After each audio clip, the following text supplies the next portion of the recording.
আসসালামু আলাইকুম। আমি আপনাদের দেখাবো কিভাবে বোলনেটের রিসেলার থেকে পিন বানাবেন। এটা হচ্ছে আমার ইউজার নেম পাসওয়ার্ড রিসেলারের এই যে এই লিঙ্কে ওইটা দিয়ে লগ ইন করতে হবে। এখানে ওপরে ইউজার নেম দেবেন, নিচে পাসওয়ার্ড দেবেন। আমি কপি করে নিয়েছি। হ্যাঁ, এখানে কোনো স্পেস থাকলে হবে না, স্পেস কেটে দেবেন। তারপরে পাসওয়ার্ড দিয়ে দিলাম, দিয়ে লগ ইনে চাপ দেবেন। এখানে চাপ দিলে লগ ইন হয়ে গেলে আপনি পিন বানাবেন। পিন কিভাবে বানাবেন আমি আপনাদের দেখাই দিচ্ছি, একবারে সহজ। হ্যাঁ, আপনার রিসেলারে লগ ইন হওয়ার পরে আপনি পাসওয়ার্ডটা সেভ করে নেবেন। তারপরে পিন বানাবেন এইখানে গিয়ে, এই যে ডট ডট আছে এখানে যাবেন।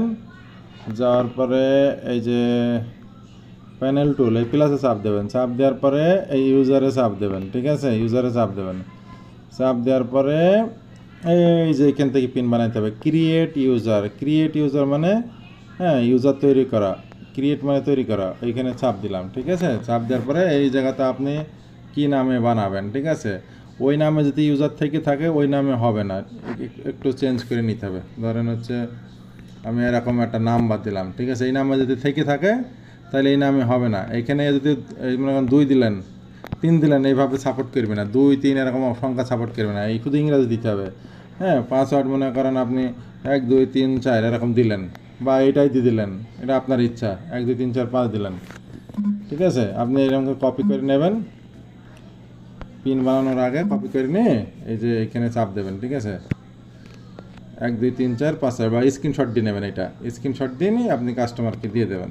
পিন এই তৈরি হয়ে গেছে পিনটা। ঠিক আছে, এবারে আমাকে দিয়ে দেবেন পিনটা। 1 2 3 4 5।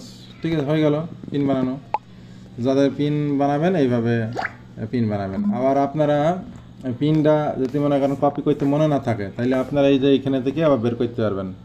এই ডট ডটে চাপ দেবেন, হ্যাঁ, এই প্লাসে চাপ দেবেন, তারপরে ইউজারে চাপ দেবেন, তারপরে এই যে ভিউ ইউজার মানে এইখানে টিপলে যতগুলো আপনার ইউজার বানাইছেন সব দেখতে পাবেন। ঠিক আছে, এই যে 2টা পিন বানাইছেন, এটা user name password, user name password.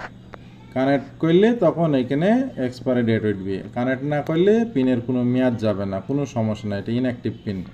যেদিন কানেক্ট করবেন সেদিন থেকে মোবাইলে ডেট শুরু হবে, 1 মাস করে চলবে। যদি মনে করেন এই পিন কোনো মোবাইলে থেকে চালানোর পরে অন্য মোবাইলে নিয়ে যাবেন, তাহলে আপনাকে এই পাসওয়ার্ড চেঞ্জ করতে হবে আর ডিভাইস আইডি রিসেট করতে হবে। তারপরে যে পাসওয়ার্ডটা এখানে চলে আসবে সেই ইউজার পাসওয়ার্ড দিয়ে আপনি অন্য কোনো কাস্টমারকে দিলে চালাতে পারবে।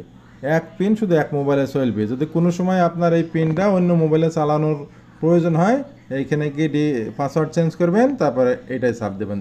ঠিক আছে, তাহলে আপনি অন্য মোবাইলে চালাতে পারবেন। ধন্যবাদ সবাইকে। তো যাদের ইউজার পাসওয়ার্ড প্রয়োজন তারা আমার এই হোয়াটসঅ্যাপ নাম্বারে যোগাযোগ করবেন। হ্যাঁ, এতে আপনার মোবাইলে ফ্রিও চলতেছে, জেন ফ্রিও চলতেছে। ধন্যবাদ।